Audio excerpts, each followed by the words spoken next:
Hi guys, welcome back to channel. இப்போ முன்னாடி 3 doors இருக்குது, ஏ பி சின்னு சொல்லி.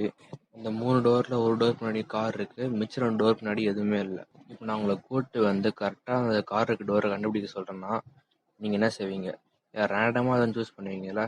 சப்போஸ் நீங்கள் டோர் ஏ சூஸ் பண்ணுறீங்க வச்சுப்போம். இப்போ டோர் ஏ நீங்கள் சூஸ் பண்ணால டோர் சி முன்னாடி என்ன இருக்குன்னு நான் ரிவ்யூ பண்ணுறேன். இப்போ டோர் சி முன்னாடி எதுவுமே இல்லை, பிளாங்காக இருக்குது. இப்போ நீங்கள் சூஸ் பண்ண டோர் ஏ வந்து இப்போ ஸ்வாப் பண்ணிடலாம் மட்டும் கேட்குறேன். இப்போ நீங்கள் ஸ்வாப் பண்ணணும்னு சொன்னீங்கன்னா இப்போ கார் நிஜமாலுமே டோர் ஏல இருந்தாலும் நீங்கள் ஸ்வாப் பண்ணுறதுனால நீங்கள் அந்த கார் லூஸ் பண்ணுற மாதிரி இருக்கும். இப்போ சப்போஸ் நீங்கள் ஸ்வாப் பண்ணலன்னா நீங்கள் அந்த காரை ஜெயிக்கிற மாதிரி இருக்கும்.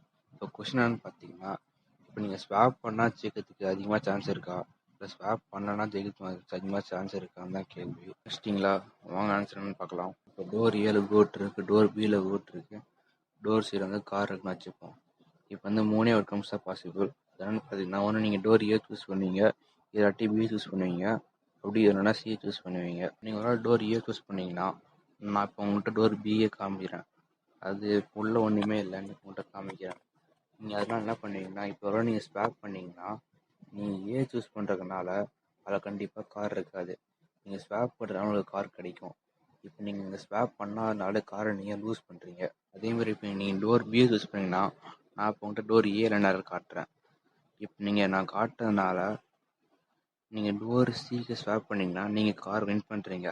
நீங்கள் திரும்பியும் நீங்கள் டோர் ஸ்வாப் பண்ணாதனால நீங்கள் வந்து கார் லூஸ் பண்ணுறீங்க. நீங்கள் வந்து டோர் சியை சூஸ் பண்ணுறீங்கன்னா நிஜமே அதில் கார் இருக்குது. அதனால் நீங்கள் இப்போ நீங்கள் டோரை ஸ்வாப் பண்ணிங்கன்னா நீங்கள் கேமை லூஸ் பண்ணுவீங்க. நீங்கள் ஸ்வாப் பண்ணால் அந்த கேம் வந்து வின் பண்ணுவீங்க. இப்போ நீங்கள் டோர் ஸ்வாப் பண்ணால் தான் நீங்கள் வின் பண்ண அதிகமாக சான்ஸ் இருக்குது. வாங்க அது எப்படி ஒரு கதை பார்க்கலாம். இப்போ முன்னாடி 3 கதவு இருக்குது, ஏ பி சின்ட்டு. ஒரு கதவுக்கு முன்னாடி காருக்கு ப்ராபபிலிட்டி வந்து 1/3 1/3 1/3. இப்போ நீங்கள் இந்த 3 கதவுல ஒரு கதவு நீங்கள் சூஸ் பண்ணிங்கன்னா நீங்கள் சூஸ் பண்ண கதவுக்கு முன்னாடி கார் இருக்க ப்ராபபிலிட்டி வந்து 1/3 இருக்கும். அப்படி பார்க்கும்போது ஒரு கதவுக்கு முன்னாடி 1/3யும் 2 கதவுக்கு முன்னாடி 2/3 பாசிபிலிட்டிஸும் இருக்கும். இப்போ இந்த 2/3 பாசிபிலிட்டிஸ் இருக்க கதவுல ஒரு கதவுக்கு முன்னாடி எதுவுமே என்னோட காமிச்சிடுறேன். அதனால 2/3 பாசிபிலிட்டிஸ் வந்து இருக்கிறதுனால நீங்கள் அந்த கதவை ஸ்வாப் பண்ணுறதுனால உங்களுக்கு 2/3% சான்ஸ் இருக்குது. அதாவது 66% நீங்கள் இந்த கார் வின் பண்ண சான்ஸ் இருக்குது. அதனால தான் சொல்கிறேன், நீங்கள் ஸ்வாப் பண்ணிங்கன்னா நீங்கள் இந்த கேமை வின் பண்ணுறதுக்கு சான்ஸ் அதிகமாக இருக்குது. Follow for more. Thanks for வாட்சிங். பை.